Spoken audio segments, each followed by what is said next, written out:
Stop. Don't scroll. Stay here. Because what I'm about to tell you in the next few minutes is going to dismantle a belief you've been carrying for years. A belief that feels like care. That feels like love. That feels like the right thing to do. And it's exactly what's been working against you. You texted first. Again. You suggested the plans. You made yourself available when he called. You gave up what you had going. You smiled more than you felt. You stayed up waiting. You ignored the signal. Then the next one. Then the silence. And now you're here. With that feeling in your chest you can't quite name. It's not sadness. It's more diminishing than sadness. It's the feeling of having moved toward something that never slowed down to meet you. And the question underneath all of it, the one you don't want to admit you're asking, is this. Why does the more I give, the further he goes? You're going to understand that today. Not because I'm going to comfort you, but because I'm going to show you what's actually happening. The real mechanism. The invisible structure that governs male desire, and that no one explained to you because most people don't understand it, and the ones who do don't say it. So take a breath and pay attention. The first thing you need to understand is that what you call effort, he registers as security. And security kills desire. Not weakens it, not reduces it. Kills it. Male desire doesn't operate the way yours does. You can want someone more as you feel safer with them. As he proves, he stays. As uncertainty decreases. For him, it's the opposite. Male desire lives in tension. In the unanswered question. In the possibility of not getting there. When you remove that tension, when you are always available, always responding, always present, you don't create closeness. You create indifference. Not because he's cruel, because you've switched off the only mechanism that generates attraction in his brain. The pursuit. You were taught that love is giving, that the woman who gives the most is the one who deserves to be loved the most, that generosity produces reciprocity, that if you open space, he will fill it. All of that is false. Not maliciously false. Sincerely false in a way that doesn't understand psychology, doesn't understand desire, doesn't understand how value functions in human perception. Because value is not what you are. Value is what he perceives you to be. And perception is built by scarcity, not by what's always available, by what rarely appears, not by what offers everything before being asked, by what has to be earned. You gave everything before he asked for it, and his brain logged the information. This doesn't require effort. It doesn't require pursuit.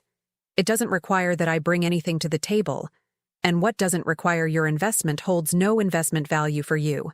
It's that direct. Painful, but direct. There's a woman you've seen. Maybe you know her. Maybe you've been her at certain moments without realizing it. She doesn't chase. Not because she's cold. Not because she doesn't feel, but because she understands, at a level beneath thought, that her movement carries weight, that her presence has a cost, that access to her is not common. The men around her don't disappear, they orbit. They wait for the moment she looks their direction. They try to read what she's thinking. They walk around with the quiet feeling that they need to prove something. And she didn't do anything unusual. She just didn't do what you do. She didn't fill the space. She let the space breathe, and in the vacuum that space creates, his desire entered, expanded, took form. This isn't a game. This is emotional physics. Nature abhors a vacuum. Male desire operates the same way. When you stop filling the space, he fills it with thoughts of you. First principle. The economy of absence. Everything that's abundant holds no premium. Gold is expensive because it's rare. Water is free because it's everywhere. You might want to argue that philosophically. You might say that's shallow, that real connection doesn't work that way. But you're not here for a philosophical debate. You're here because he pulled away after you became too available. And reality doesn't negotiate with what you believe is fair. When you're everywhere, you're water. When you're scarce, you're gold. Immediate availability signals that nothing in your life matters more than him. And a man who knows he's the most important thing in your world doesn't pursue you. He gets comfortable. And comfort is where desire goes to stop functioning. Calculated absence isn't cruelty. It's the language his brain actually reads. When you don't respond immediately, when you have plans that don't include him, when you don't explain where you were, when you have a life complete enough that he has to negotiate for space inside it. He registers the value of your presence because he felt your absence. You can't miss what's always there. Second principle. What creates compulsion isn't what always delivers. It's what sometimes delivers.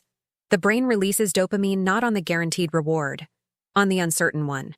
When he knows you'll respond in minutes, that you'll be available, that you'll smile, that you'll yield, that you'll adjust your schedule to fit his, you become predictable. And predictable gets processed on autopilot. No emotional charge, no anticipation, no desire. The woman he can't decode is the one who occupies his thoughts. Not because she's constructed a mystery, because she has layers. Because she shows up differently on different days. Because she doesn't respond the way he expects. Because she has a rich internal life he doesn't easily access. You were conditioned to be transparent, to express what you feel, to communicate openly, to stay readable. Transparency inside an established relationship, useful. Transparency at the beginning, when desire is still forming. You handed him the map before he had any reason to go looking. The pursuit ended before it started. Let him not know everything. Let him wonder. The question is desire in its most raw state. Third principle. The collapse of perceived value. There's a psychological paradox in pursuit behavior that most people don't want to acknowledge. The more you do for him, the less he values you. Not because he's ungrateful. Because perceived value collapses when visible effort comes from the other side. When he sees you working to keep him, his brain registers one thing. She needs this more than I do. And in that imbalance of need, the leverage shifts entirely. Whoever needs more holds less. Whoever can walk away more easily holds more. You didn't intend to signal need. You were being warm, attentive, showing interest. But what he read was emotional dependency. And emotional dependency repels male desire the way opposing magnets repel each other. The woman with high perceived value doesn't pursue. She evaluates. She doesn't try to convince him that she deserves his attention. She observes whether he deserves hers. That reorientation changes everything. Because the internal posture is different. The body language is different. The energy is different. And he reads energy before he processes words. Fourth principle. The error of premature validation. You praised before he earned it. You showed admiration before he demonstrated he was worth it. You delivered the reward before the behavior. And a man who receives validation before acting has no internal pressure to act. Why pursue what's already been handed over? Premature validation doesn't produce gratitude. It produces settling. You praised to create connection, to show interest, to let him know you were impressed. And he received it. He smiled. He felt it for a moment. And then it lost its weight. Because it came easily. Because it cost him nothing to receive it. Withhold the validation. Not because you're calculating. Because validation that follows demonstrated behavior carries actual weight. When you affirm the effort, not the presence. When you show admiration after he's proven something, not before. When your acknowledgement is rare and specific. He begins to move toward that acknowledgement. Because the brain assigns value to what it had to work for. What arrives without friction leaves without impact. Fifth principle. The authority of silence. The woman who over-explains is asking for approval. And whoever asks for approval has already given up their position. You texted to explain why you went quiet. You justified canceling. You apologized for your own schedule. You provided context that wasn't requested.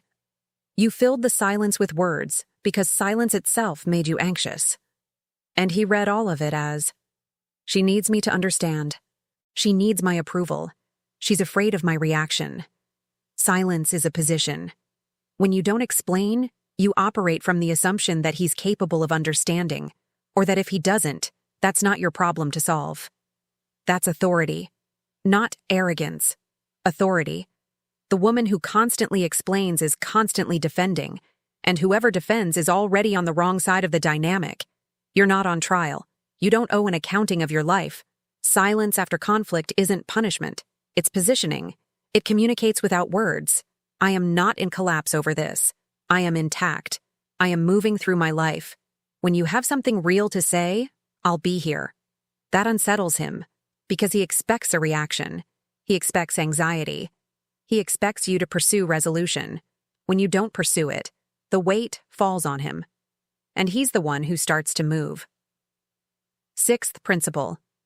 The energy of someone who can leave. This is the most powerful one. And the rarest. Because most women can't actually sustain it. They can perform it for a while. But the energy of someone who can leave isn't a tactic. It's an internal state. It's built when you have a life you value independently of him. When you have direction that doesn't require his presence to remain valid. When your identity is solid enough that his absence would hurt, but wouldn't dissolve you. When you look at yourself clearly, without needing his eyes to confirm what you see. That woman doesn't need to hold on, because she knows that if he leaves, she'll be all right. It'll be painful. It may take time, but she knows she'll come back to herself. And he senses that. He senses the difference between the woman who stays because she chooses to and the woman who stays because she's afraid to go. The one who stays by choice, he handles carefully. The one who stays out of fear, he tests. He pushes. He finds out how far it goes, not out of cruelty, out of instinct. The human being tests the boundaries of what appears to have none. When your limits are actual. When your no is a no. When you remove yourself from situations that don't respect you, without performance, without lengthy explanation, without automatic second chances.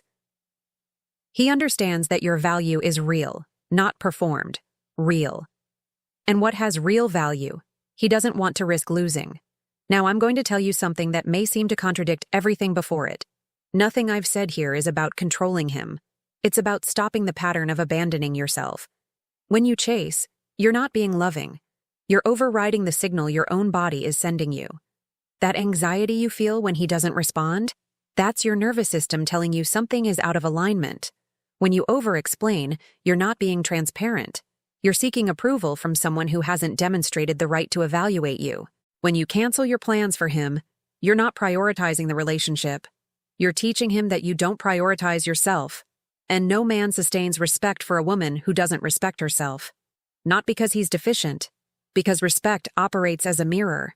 He treats you according to how you treat yourself. Cleopatra didn't pursue anyone, not because she was cold, because she understood something foundational about leverage. Whoever moves first reveals need. Whoever holds still controls the tempo. It wasn't about maneuvering the men around her. It was about never losing the center of herself. She was the fixed point. Everything else orbited. That's not arrogance. That's clarity.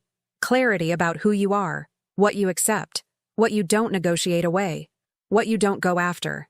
That clarity is magnetic, not because it distances, because it defines. The human psyche is drawn toward what is clearly defined, toward what has form, toward what has edges. What has no form carries no weight. What has no edges can't be held. The problem was never that you loved too much. The problem was that you loved without including yourself in that love. You gave attention without reserving any for yourself. You gave time without respecting your own. You made yourself available without assessing whether the situation warranted it. Love without boundary isn't generous love. It's anxious love. And anxiety doesn't attract. It repels. So what actually changes from here? Not a performance. Not a tactic of delayed responses. Not pretending to be busy when you're not. A real decision. The decision that you are the center of your own life. That he's a significant presence in your story. But you are the lead. That you don't erase your lead to play a supporting role in someone else's narrative, especially someone who hasn't given you a role in theirs yet. That your time, your attention, your presence, your emotional energy carry real value. And real value isn't distributed without discernment. It goes to whoever demonstrates they've earned it. The woman operating from reaction sees his status and responds. He goes quiet for 2 days and she destabilizes. He offers a fraction and she treats it like it's everything. The woman who understands the mechanism observes. She tracks the pattern. She evaluates consistency, not intensity. Any man can sustain intensity at the beginning. Sustained consistency over time is a different capacity entirely. And you stop responding to intensity and start measuring consistency. Because intensity without consistency is performance. And you're not here to watch anyone's performance. You're the prize, not the audience. It was never about him. From the beginning. Every time you chased, the pain you felt wasn't about him pulling away. It was about you losing track of yourself. It was about you overriding what you already knew. It was about you trading your own dignity for a response on a screen. And the resolution isn't him changing.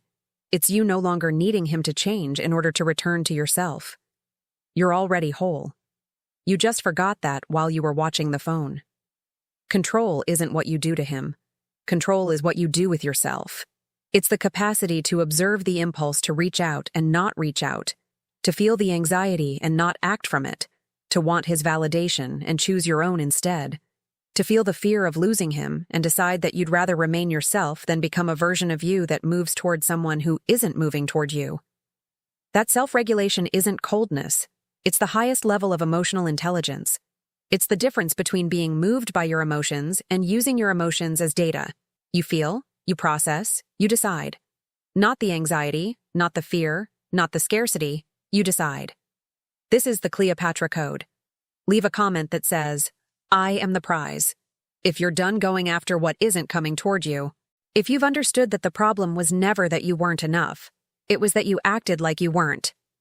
Write, "I don't chase," and subscribe. Because what's coming in the next video goes deeper into the mechanism. You learn to stop. Now you'll learn to move.